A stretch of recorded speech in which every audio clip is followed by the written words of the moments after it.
Tak mulai. Assalamualaikum warahmatullahi wabarakatuh. Perkenankan kami kelompok 3 untuk mempresentasikan materi The International Football Association Board. Kami dari kelompok 3 yang beranggotakan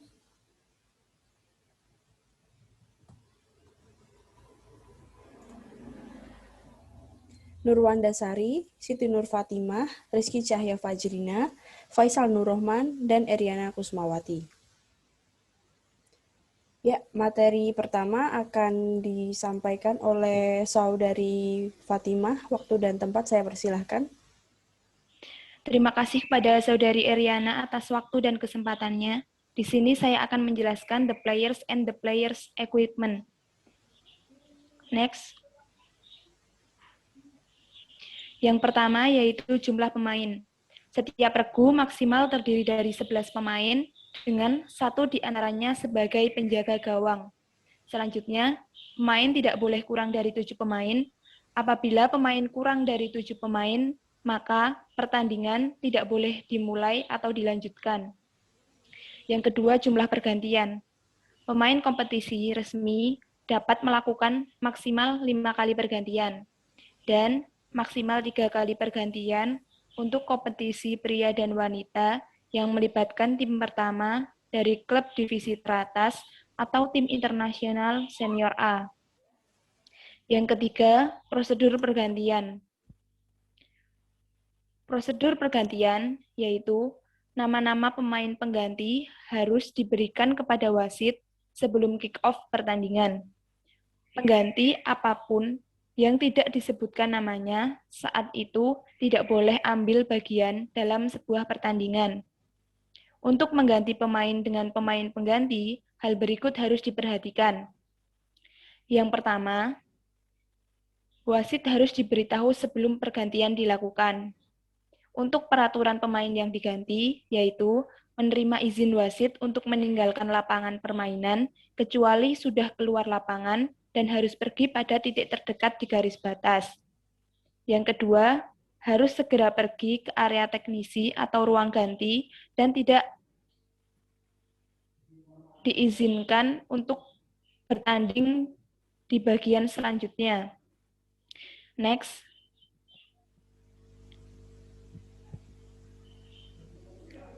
Yang keempat yaitu mengganti kiper. Salah satu pemain dapat berpindah tempat dengan penjaga gawang jika wasit diinformasikan sebelum perubahan dilakukan. Perubahan dilakukan selama penghentian dalam permainan. Pengganti hanya masuk saat penghentian dalam permainan di garis tengah setelah pemain yang diganti telah pergi dan setelah menerima sinyal dari wasit. Pengganti pemain selesai saat pemain pengganti masuk lapangan permainan. Yang kelima, yaitu pelanggaran dan sanksi. Jika pengganti bernama memulai pertandingan, bukan pemain bernama, dan wasit tidak diberitahu tentang perubahan ini, maka wasit mengizinkan pemain pengganti yang disebutkan untuk terus bermain. Yang kedua, tidak ada tindakan discipliner yang dapat diambil terhadap pengganti yang disebutkan. Yang ketiga, pemain bernama bisa menjadi pengganti pemain bernama. Yang keempat, jumlah penggantian pemain tidak berkurang. Yang kelima, wasit melaporkan kejadian tersebut kepada pihak yang berwenang. Dan jika pengganti pemain dilakukan selama interval paruh waktu atau sebelum waktu tambahan. Sekian presentasi dari saya kembalikan kepada saudari moderator. Baik, terima kasih atas penjelasannya. Kemudian saya akan melanjutkan pembacaan materi. Jika seseorang pemain berpindah tempat dengan penjaga gawang tanpa izin wasit, itu memungkinkan permainan untuk dilanjutkan. Memperingatkan kedua pemain saat bola keluar dari permainan berikutnya, tetapi jika tidak terjadi perubahan, terjadi selama paruh waktu atau termasuk paruh waktu tambahan atau periode antara akhir pertandingan dan dimulainya perpanjangan waktu atau tendangan dari tanda penalti. Untuk pelanggaran lainnya, para pemain diperingatkan. Kemudian permainan dimulai kembali dengan tendangan bebas tidak langsung dari posisi bola saat permainan dihentikan. Nomor 6. Pemain dan pemain pengganti dikeluarkan dari lapangan. Seorang pemain yang dikeluarkan dari lapangan sebelumnya menyerahkan daftar tim tidak dapat disebutkan pada daftar tim di kapasitas apapun. Setelah disebutkan dalam daftar tim dan sebelum kick-off dapat diganti dengan pengganti bernama. Yang tidak bisa diganti adalah jumlah substitusi tim bisa membuang dan tidak berkurang. Setelah kick-off tidak bisa diganti. Yang ketujuh, orang-orang ekstra di lapangan permainan. Jika seorang official team, pemain mengganti atau kartu kuning, atau agen luar memasuki lapangan permainan, wasit harus hanya menghentikan pemutaran jika ada gangguan pada pemutaran. Yang kedua, suruh orang tersebut dikeluarkan saat permainan berhenti. Yang ketiga, mengambil tindakan disipliner yang sesuai. Kemudian, jika permainan dihentikan dan gangguan disebabkan oleh seorang official team, pemain pengganti atau pemain yang dikeluarkan dari lapangan, permainan dimulai ulang dengan tendangan bebas langsung atau tendangan penalti. Agen luar, permainan dimulai kembali dengan bola yang dijatuhkan.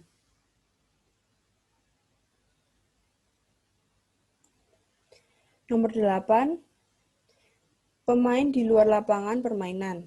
Jika seseorang pemain yang membutuhkan izin wasit untuk masuk kembali ke lapangan, pemain masuk kembali tanpa izin wasit, wasit harus memberhentikan permainan. Tidak segera jika pemain tidak mengganggu permainan atau ofisial pertandingan atau jika keuntungan dapat diterapkan. Yang kedua, hati-hati pemain untuk memasuki lapangan permainan tanpa izin. Jika wasit berhenti dalam permainan, itu harus dimulai kembali dengan tendangan bebas langsung dari posisi gangguan. Yang kedua, dengan tendangan bebas tidak langsung dari posisi bola saat bermain dihentikan jika ada gangguan. Yang kesembilan, gol dicetak dengan tambahan orang di lapangan permainan. Jika setelah gol dicetak, wasit menyadari sebelum permainan dimulai kembali bahwa ada tambahan orang berada di lapangan permainan saat gol itu dicetak. Wasit harus melarang gol jika orang tambahan adalah pemain pengganti, pemain yang dikeluarkan dari lapangan atau official team. Tim yang mencetak gol adalah permainan dimulai kembali dengan tendangan bebas langsung dari posisi orang tambahan. Agen luar yang mengganggu permainan kecuali jika ada hasil gol seperti yang diuraikan di atas dalam orang tambahan di lapangan permainan, permainan dimulai kembali dengan bola jatuh. Wasit harus mengizinkan gol jika orang tambahan adalah pemain pengganti, pemain yang dikeluarkan dari lapangan atau official tim yang kebobolan gol. Agen luar yang tidak mengganggu permainan. Jika setelah gol dicetak dan permainan telah dimulai kembali, wasit memberikan tambahan orang berada di lapangan permainan ketika gol itu dicetak. Gol itu tidak bisa dianulir. Jika orang tambahan masih berada di lapangan, wasit harus memberhentikan permainan, suruh orang tambahan itu disingkirkan, dan mulai kembali dengan bola yang jatuh atau tendangan bebas yang sesuai. 10. Kapten tim. Kapten tim tidak memiliki status atau hak istimewa, tetapi memiliki gelar tanggung jawab atas perilaku tim. Materi selanjutnya akan disampaikan oleh Saudari Rizky Cahya. Waktu dan tempat saya persilahkan. Terima kasih. Saya akan melanjutkan selanjutnya tentang the players equipment atau perlengkapan pemain.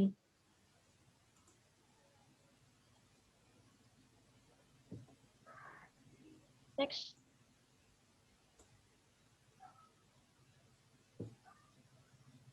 Yang pertama yaitu safety atau keamanan. Pemain tidak diperbolehkan memakai perlengkapan atau apapun yang berbahaya.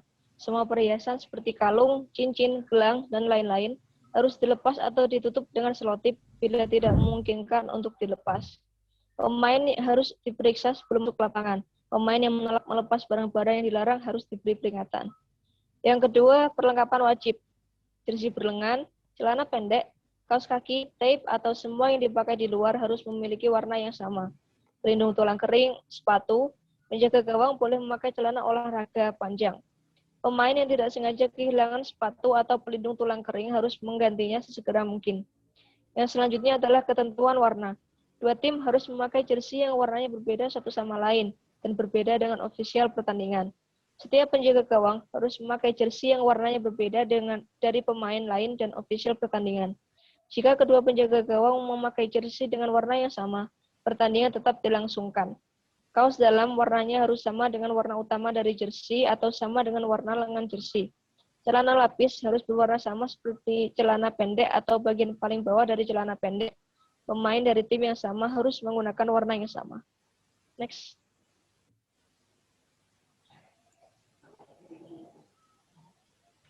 Dan selanjutnya, perlengkapan lain. Yang pertama, pelindung kepala. Ketentuannya adalah sebagai berikut. Warnanya harus hitam atau sama dengan warna jersey. Pemain dari tim yang sama memakai warna yang sama. Harus sesuai dengan tampilan profesional peralatan pemain.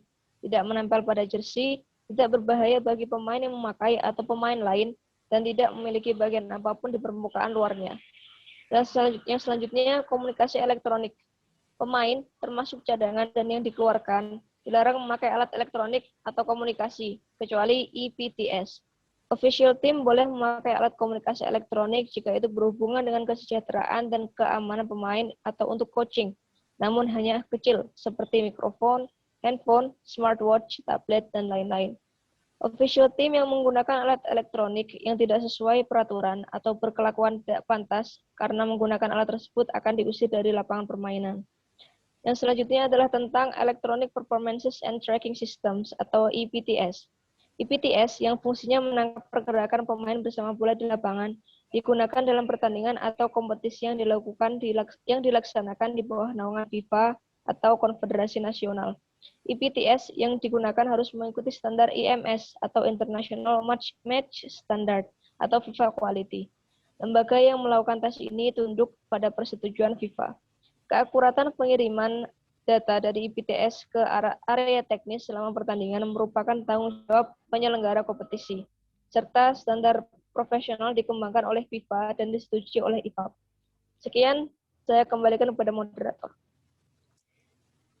Baik, terima kasih Saudari Rizky Cahya untuk penjelasannya. Kemudian dilanjutkan oleh Saudara Faisal. Waktu dan tempat saya persilahkan. Terima kasih kepada moderator.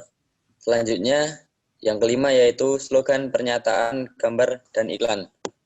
Peralatan tidak boleh mengandung slogan politik, agama, gambar pribadi, dan iklan selain dari logo pabrikan. Prinsipnya, peraturan ini berlaku untuk seluruh pemain. Yang umumnya diizinkan yaitu logo tim, iklan yang telah diizinkan oleh FIFA, nomor pemain, dan nama pemain. Slogan, pernyataan, dan gambar yang diizinkan dibatasi di kemeja depan. Dan selanjutnya yaitu slogan, pernyataan, dan gambar yang terkait dengan berikut ini tidak diizinkan. Setiap orang kecuali bagian dari nama resmi kompetisi, partai, atau organisasi, dan politik. Yang keenam yaitu pelanggaran dan sanksi. Untuk pelanggaran di sini tidak perlu menghentikan permainan, hanya saja pemain harus meninggalkan lapangan permainan untuk memperbaiki peralatan. Pergi saat permainan berhenti. Seorang pemain yang meninggalkan lapangan untuk memperbaiki atau mengganti peralatan harus memeriksakan perlengkapannya oleh wasit dan hanya masuk kembali dengan izin wasit. Terima kasih. Saya kembalikan kepada moderator.